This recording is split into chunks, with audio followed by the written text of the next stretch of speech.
Iago, What sayest thou, noble heart? what will I do, thinkest thou? Why, go to bed and sleep. I will incontently drown myself. If thou dost, I shall never love thee after. Why, thou silly gentleman? It is silliness to live when to live is torment. And then have we a prescription to die when death is our physician. Oh, villainous, I have looked upon the world for 4 times 7 years, and since I could distinguish betwixt a benefit and an injury, I never found man that knew how to love himself. Here I would say, I would drown myself for the love of a guinea hen. I would change my humanity with a baboon. What should I do? I confess it is my shame to be so fond, but it is not my virtue to amend it. Virtue? A fig. 'Tis in ourselves that we are thus or thus. Our bodies are our gardens, to the which our wills are gardeners. So that if we will plant nettles or sow lettuce, set hyssop and wheat thyme, supply it with one gender of herbs, or distract it with many, either to have it sterile with idleness or maneuvered with industry, why, the power and incorrigible authority of this lies in our wills. If the balance of our lives had not one scale of reason to poison another of sensuality, the blood and baseness of our natures would conduct us to the most preposterous conclusions.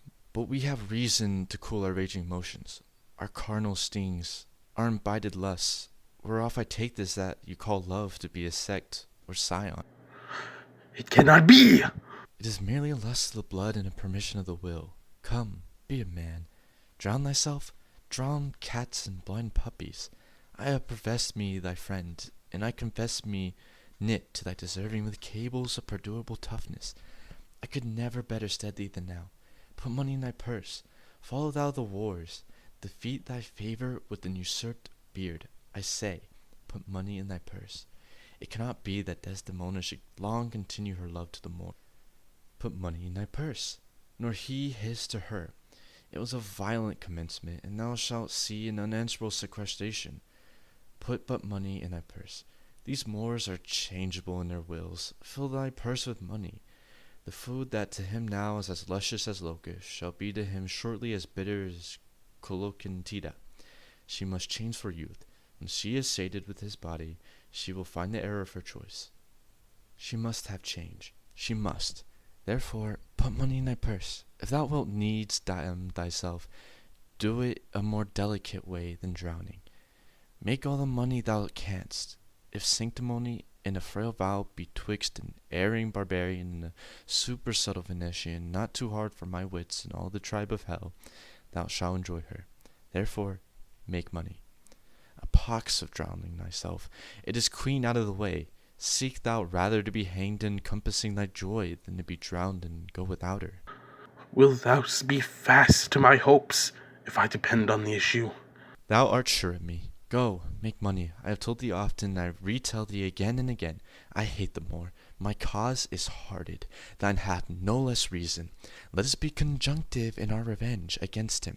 If thou canst cuckold him, thou dost thyself a pleasure, me a sport. There are many events in the womb of time which will be delivered. Traverse, go, provide thy money. We will have more of this tomorrow. Adieu. Where shall we meet in the morning? At my lodging. I will be there betimes. Go to. Farewell. Do you hear, Rodrigo? What say you? No more of drowning. Do you hear? I am changed. I'll go sell all my land.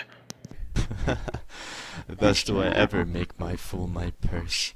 For I my own gained knowledge should profane, if I would time expend with such a snipe. But for my sport and profit, I hate the Moor, and it is thought abroad that twixt my sheets he has done my office. I know not if it be true, but I, for mere suspicion in that kind, will do as if for surety. He holds me well, the better shall my purpose work on him. Cassio's a proper man. Let me see now. To get his place and to plumb up my will in double knavery, how? How? Let's see. After some time, to abuse Othello's ear that he is all too familiar with his wife, he had the person in a smooth dispose to be suspected, framed to make women false. The Moor is of a free and open nature, that thinks men honest, that but seem to be so, and will as tenderly be led by the nose as asses are. I have it! It is engendered. Hell and night must bring this monstrous birth to the world's